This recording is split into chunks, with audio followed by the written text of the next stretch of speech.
Welcome to the Beauty in Burnt Toast, the podcast where we celebrate the crispy, chaotic, unexpectedly beautiful parts of life. I'm Jade.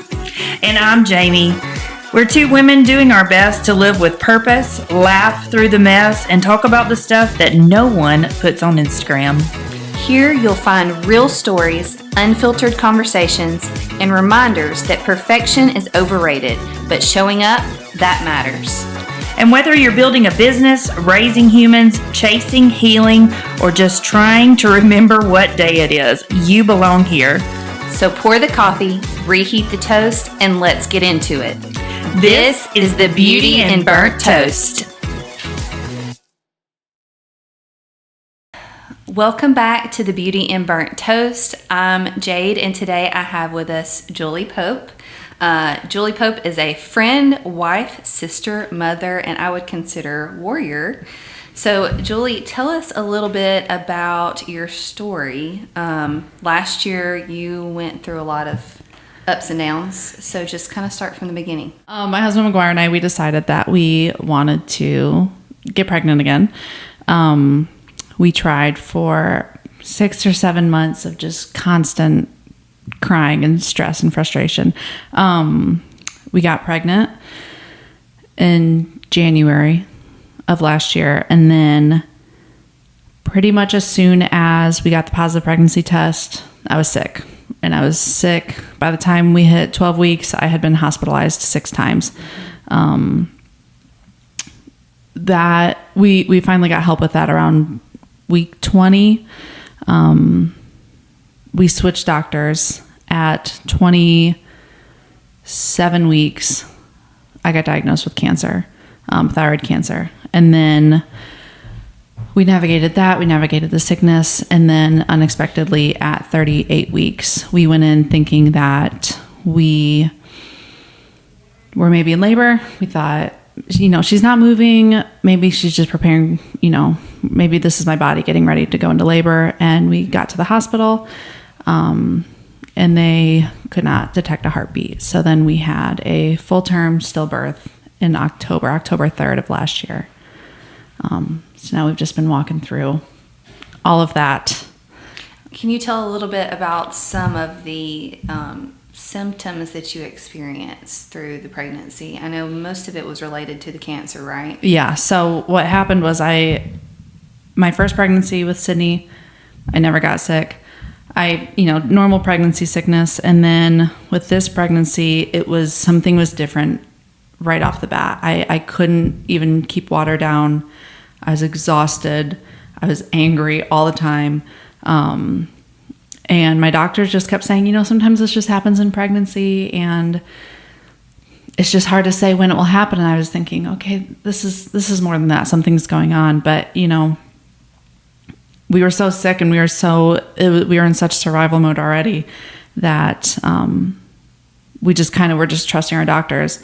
Eventually what happened was we switched doctors to a new OB, and she said, well, you've got this sickness going on. I want to feel your neck. And so she felt my thyroid area and she felt a lump, and she was like, well, have you got that looked at? And I was like, I don't know what you're talking about. I haven't felt anything.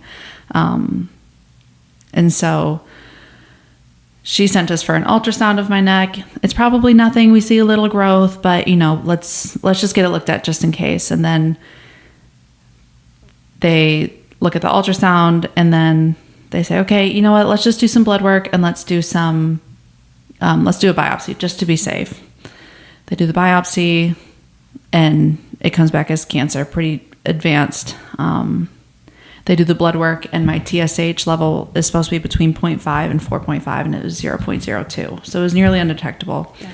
Which was what was causing the sickness, was that I didn't have any sort of thyroid function to regulate all the hormones that were changing with the pregnancy. So would you advise people to always question? Yes. Like, every doctors time. are great, but they don't always know. Use your mom gut, and if you think something is wrong, don't be afraid to question it. Get a second opinion, get a third opinion, do what you need to do. Obviously, in Julie's case, that was the best option, and it turned out better for her having someone that would advocate for her. Yeah. I mean, truly, if we hadn't switched doctors,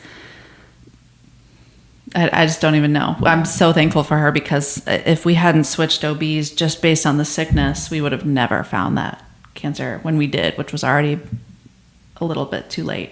Yeah. So go back to the labor and having Bailey. What happened afterwards as far as your cancer? Like, how long did you have to wait before the surgery? So I had Bailey on October 3rd. November 4th, I went in for surgery. Okay. So I had Bailey. We kind of took a month of just trying to breathe, trying to get our breath, and understanding what happened there. But because of the cancer, we had to keep moving. And so unfortunately, we went to my oncologist and we just said, we just want to get this done. Like, let's just get going on this. So we had the surgery November 4th. It might have been November 5th. And beforehand we had CT scans and stuff, we could only do those right after having Bailey, obviously. So we were kind of in a waiting period between finding out I had cancer, to being able to do anything, because we just had to wait for her to come. And so we did the CT scans, and he said it looks like it might be on the outside of your thyroid a little bit. We're just going to see when we get into surgery. It had grown, not only had the main mass grown outside of my thyroid, but it had also spread to my lymph nodes.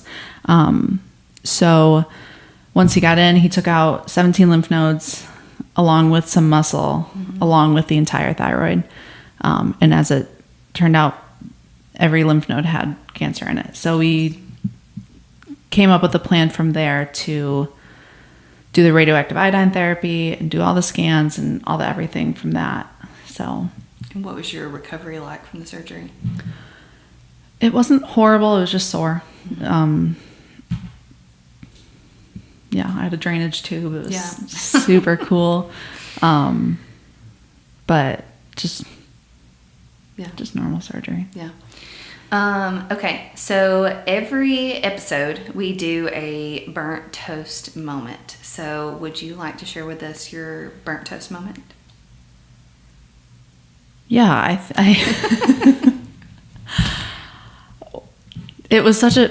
felt like our life was burnt toast for so long. But there was a morning that we were getting ready for church, and I had only been back to church 2 times total. It had been a few months, but McGuire had been going and keeping Sydney in church, but I wasn't able to make it. And I tried on a dress and it didn't fit. And I tried on another dress and it didn't fit. And Sydney didn't like what she was wearing. And it was just that moment of like a breaking point where just the dress not fitting was it. And spiral. It was just the spiral moment. And we're getting ready for church, and McGuire's like, "What is wrong? What is wrong?" And I said, "My baby's dead." And it was the dress, but it was her. And he just said, "I want you to really dig deep on why it is that every Sunday is always your worst day." And it was just kind of a reflection of like, this is really something that the enemy is using to keep me out of church, to keep our family from moving forward, to keep us from going back to God. Was just every Sunday was filled with anger, no matter what the circumstances were. If it was a dress, if it was my hair, if it was Sydney's hair, whatever it was, that was the moment where it was just like, okay, everything's blowing up right now. How would you say that you overcame that? I think just having a husband who's faith-filled and called me out on it, in a loving way. It wasn't anything out of anger. He just really cared enough to say, "Hey, listen, let's look at what's going on. Let's look at where your heart's at on Sundays versus every other day, and why that could be happening." Maybe he should consider therapists as a sidekick. He could. That doesn't seem like something most husbands would say. Like, you need to consider why Sunday is your day. Like, that's... Sometimes I feel like when we've been in such grief there's moments that he said things that are so profound, and even Sydney said things that are so profound where I'm like, that could only be God, just kind of coming in and covering. Kids can really put things into perspective because they have no filter whatsoever. Yeah, so none. don't be afraid to ask your kids for the truth, because they will definitely give it to you. So coming out of all of that, I just want to say, I was at the funeral and I just saw just so much strength, I guess, in your family, just watching you guys just praise the Lord in the midst of a tragedy. And the funeral, while it was, very sad and a hard situation, it was also kind of beautiful in a way, just because of the way you guys walked through it. Yeah. Well, thank you. Yeah. I know your family is a big part of your life, and I'm sure that really helped you with a lot of this. Yeah. I think, throughout the funeral, throughout losing her, it just, we chose, and I'm not saying this to sound like we're holier than thou or that we're the best Christians in the world, but we just said, Lord, you have to do something with this. Mm-hmm. And if one person at the funeral sees that we can still have faith through this and gives their life to God, it's not going to be worth it. Mm-hmm. But Lord, use this for something, and we're going to trust that you're still going to be faithful to us through this, and that, while we may never understand or agree with it, we're going to have to trust that you are who you say you are, and so there's going to be good that comes out of this. And I think we just all kind of went into that day and every day since with the posture of like, Lord, use this for something. Mm-hmm. It can't, we can't sit in pain and you not use it for your good. Well, and part of that good would be that you're pregnant again. I'm pregnant again. Yes. You want to talk about that a little bit? Yeah. Talking about that burnt toast morning where just everything was wrong. We had that discussion. We get ready. We go to church. The message is good. And so the prayer team comes down at the end and they're like, if you need prayer, come down. I hadn't gone down since losing Bailey. I wasn't there, but I just said, okay, you know what? Like I need to go down and I need prayer because I am so filled with anger. Mm-hmm. I'm just filled with rage. And so I grabbed McGuire and we walked down and we're getting prayed over, and Cheryl Potter, who I've never spoken to before, she has no idea who I am. She comes up to us and she puts a hand on both of our arms and she just said, I don't know what you're going through and I don't know what this means to you, but I need to tell you that the Lord is telling me that you can trust him. Mm-hmm. And she looked right at me and she said, I don't know what that means to you, but you specifically need to know that you can trust him. And I thought, cool, like, great. That's awesome. Like, yeah. I need to trust him because we are in this path where every other day I'm questioning my faith and I'm questioning why this is happening. So we walk out of service. Someone else who I've never spoken to in my life comes up to me and she goes, I need to pray over you. I'm going to pray for healing and that the Lord is going to reveal himself to you. And she starts praying and it was like the Lord just took over her body. It was like the things that she knew and the things that she was saying could only come from God. Yeah. And so we left church and we thought, that was awesome. Like, we were just like, okay, nice. Like, we needed God to show up and he showed up for us. And like, that's just going to be enough to carry us through right now. Yeah. So we go home and we go to take our normal Sunday nap. I had texted my mom and I said, we just had an amazing service. It was awesome. I take a nap. We're laying down and I'm just like having this feeling. So mind you, that Friday I had called and I said, I had called my endocrinologist. We want to schedule our radioactive iodine therapy. We want to move forward with all of this, knowing that once we chose to do that, it meant that I couldn't get pregnant for a while. Yeah. And so I had scheduled all of that Friday. Saturday, I took a pregnancy test just to be sure because I was like, you know what? I just need to know that before we schedule all these MRIs and everything, I just want to be safe. It was negative. So we have all those experiences on Sunday. I don't think anything of it. Yeah. we go home, we're resting, and I'm laying in bed, and it's like, the Lord just says, you have to take a pregnancy test right now. And I'm like, laying in bed, and I'm like, I just took one yesterday, it was negative, like there's no chance. I just got my thyroid out. The doctor said it's going to be next to impossible to get pregnant, and it would take months if we wanted to start trying. But for some reason, it was just like, no, I need to do this right now. So I go into our bathroom, and I sneak one out, and I run to Sydney's bathroom because I didn't want him to know what I was doing. And you know how usually you take a pregnancy test and like your heart's racing and you're waiting and it's like every minute feels like forever. I had none of that because I was so confident I wasn't pregnant that I like took it because I felt like I needed to. And then I was like cleaning up and doing dishes and stuff. And, you know, I walk back, I'm like, oh, I took that test. I need to go check it. And I pull it up and it's positive. And I just fall apart because I'm like, Lord, you told us today that we could trust you.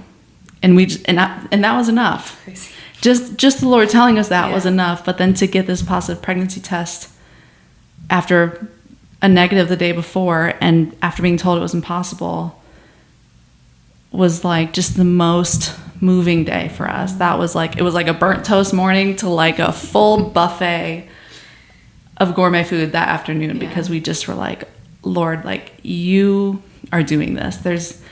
There's nothing that could give us more affirmation that you're in this right now. So the last, 5 or 6 months have just been walking through that. And pregnancy after loss is not the easiest to walk through.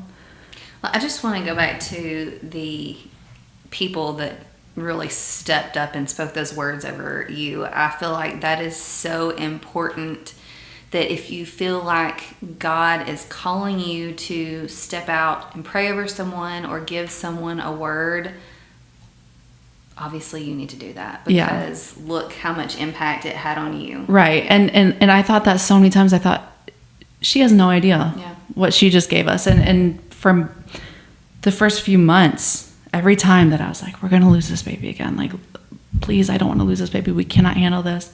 I would cling to what she said. I just cling to, Lord, you told us that we could trust you, and what other choice do we have? Yeah. Because you told us.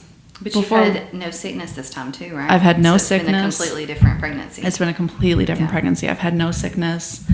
And as far as physically, everything's looked perfect. But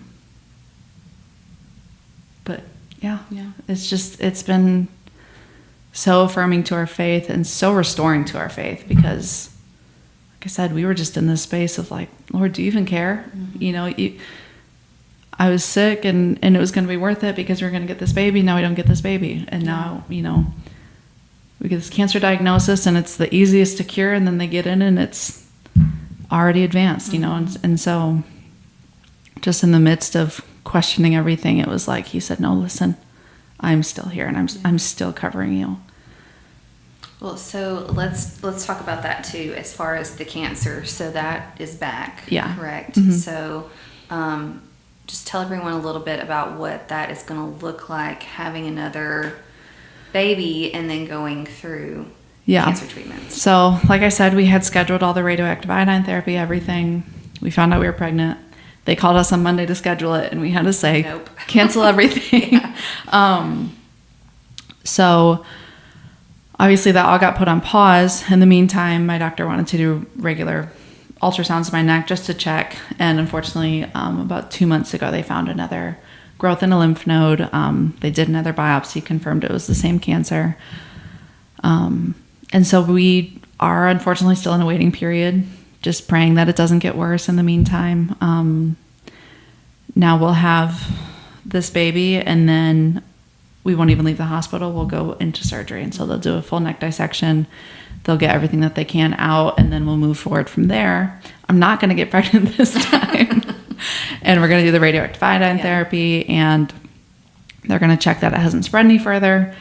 And then, Lord willing, and hopefully after that, we'll be done with this and we can just move on from this phase of our life.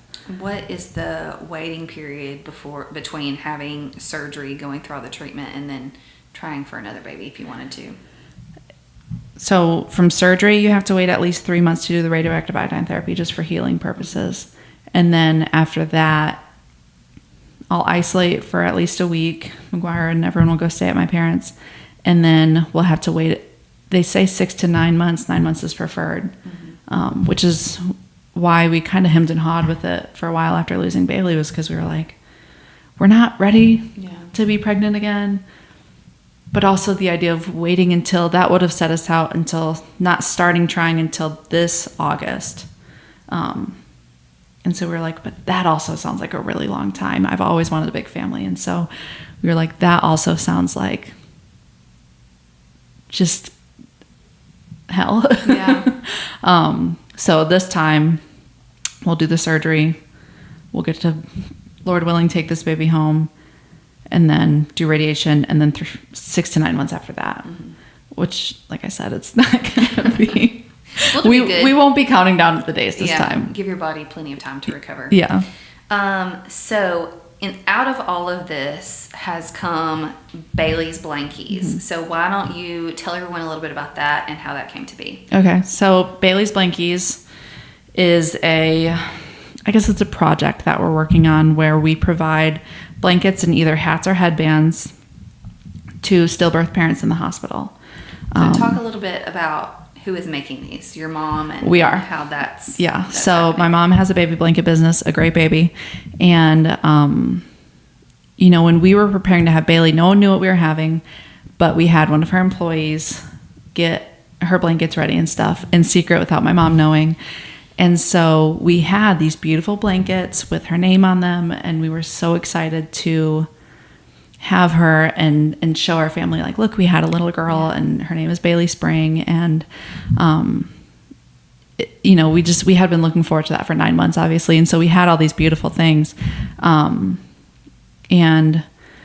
like I said, when we went to the hospital, we thought we might be in labor. And so we packed all her stuff and we were ready to go hold her and take her photos and everything. Now, after we had her, we still wanted photos, and so our nurse, who was an angel, she said, do you have anything for her? Like, I have some clothes in a closet somewhere that we could maybe put on her. And we said, no, we have it all. We came prepared because we thought we were bringing her home. But the reality is that so many parents go thinking maybe they're just sleeping, let's just go check for peace of mind, or something doesn't feel right, let's just go have peace of mind at 27, 25, 30, 35, 40 weeks. They still just think they're going in just for peace of mind, or just to be checked, or they might not even have noticed. They might just be going in for a routine appointment, not knowing that they're going home empty-handed. And so they don't have beautiful things to take photos in, and these photos are so precious because they're the only ones you get. So we're laying there and we're holding her and we're taking photos and we're trying to do everything we can to just enjoy the hours that we have with her. My whole family's there and we're all passing her around in this beautiful blanket, and we're just thinking, oh my gosh, these people, they don't even have that. And, we leave the hospital and I go home and I'm holding these blankets and I'm smelling them and I'm putting them in bags because I want them to keep her scent. And so they went from like beautiful blankets to like, this is the only thing that's ever touched her. And it's real and it's here and it's proof that she was here. And so it really was thought of that day. In the hospital, we thought we have to be able to find a way to provide these to parents. And so we started Bailey's Blankies, and our community has really helped us fund this, but we're making them. We came up with every print has a purpose. Every print we made because it reminded us of Bailey or because it reminded us, every print is honoring something. But we've been able to provide. We've donated 70 so far to the hospital, and then we have another 500 to be made that we're working on. That is from community fundraising, and our whole goal is just to get them as far spread as we can, so that when a parent is there at the hospital, they have something beautiful that they can wrap their child in, and they can take their photos and snuggle with, and then they can take home to keep and have and look and say, this was real and my baby was real, and they mattered. So we're really proud of it. It's been such a labor of love. I have another friend who does something similar for stillbirth families, and she said, I don't get to stay up late with my baby. I don't get to change his diaper, but I get to do this.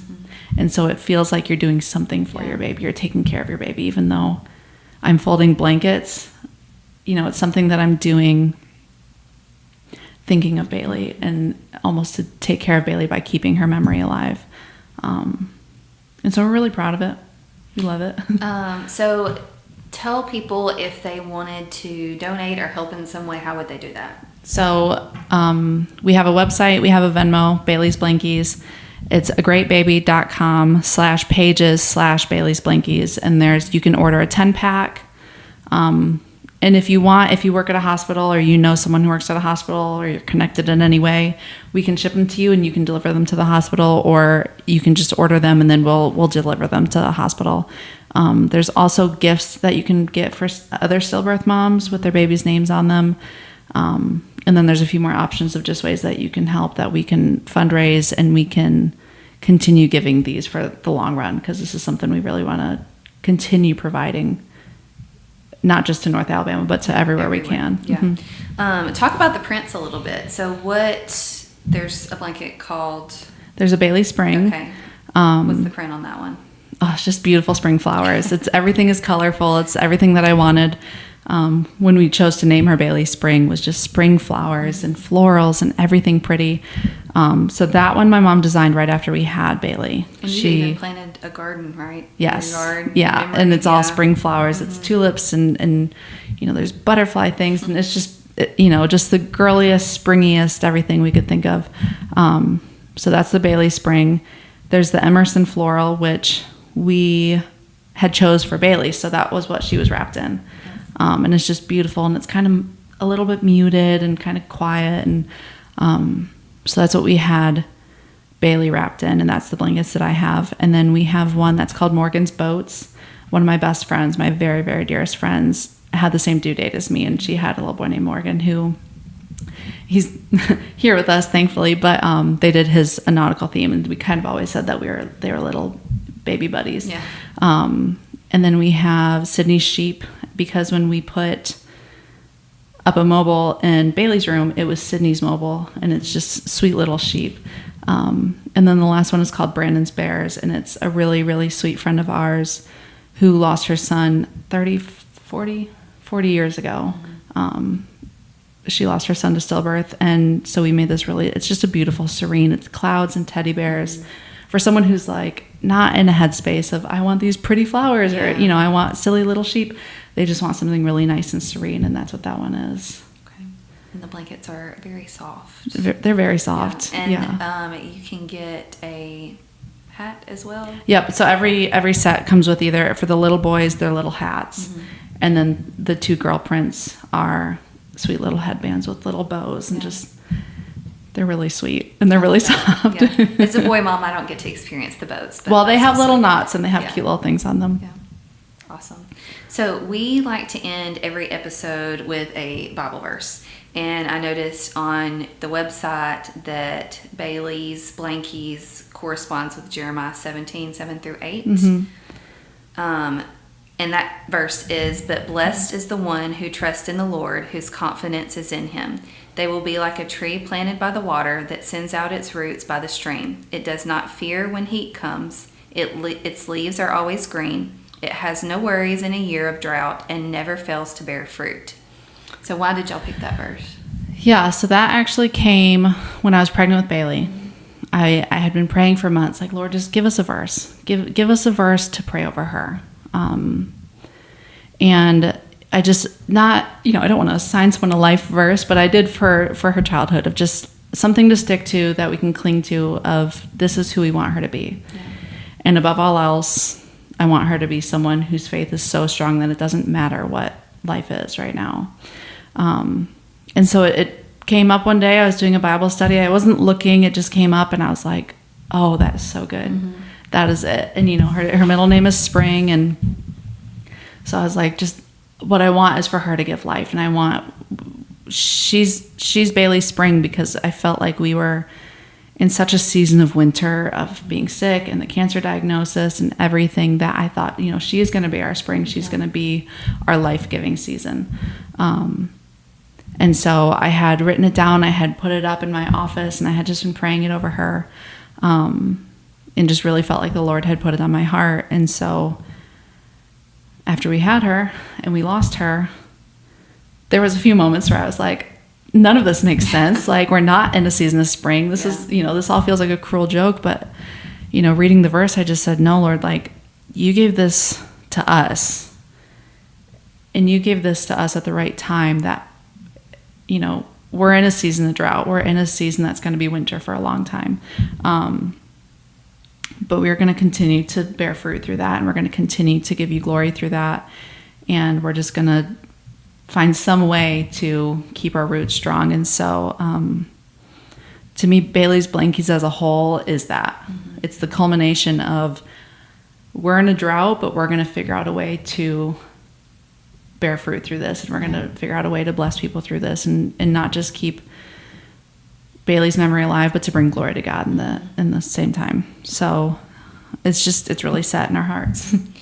So, in ending, for anyone who is walking through any kind of grief, especially the loss of a child, because I just cannot imagine, what advice would you give them? Especially as a mom. Yeah. You are never going to be the same, and that's okay. I think I've grieved. There's so many layers of the grief, because you're grieving your child, you're grieving all the plans you had, all the daydreams. Every family holiday, you're grieving what you thought it was going to look like, but you're also grieving yourself. I'm grieving. All my friends are going out to dinner tonight, and I don't want to go because I don't know how to have conversations anymore, and I don't know how to be in a group because what's occupying my mind is so different. And so just kind of buckling into that and like, okay, you know what? I'm never going to be the same, but I'm going to trust that the Lord is going to use this and it's going to be okay, and that's the advice someone gave me that it was so freeing to just say, you know what? I'm not going to be who I was, and that's okay. Yeah. So to those friends on the other side, I know, we've been hounding you for a while to get out and come out with us. And I even told you one time, like, I don't care if you come sit in a corner and just say nothing the entire time. Like, just come. Like, would you say to those people, like, keep pressing in? Like, don't stop asking. Like, at some point, you will get there. Yeah. Okay. And just be patient. Yeah. But say something. Yeah. I always say my best advice for anyone who knows someone who's grieving is say something. Mm-hmm.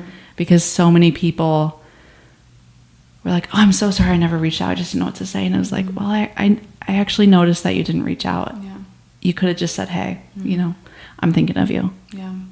Or just, hey, just say something and continue trying, because there's going to be a day where I'm like, you know what, I really need my people. Yeah.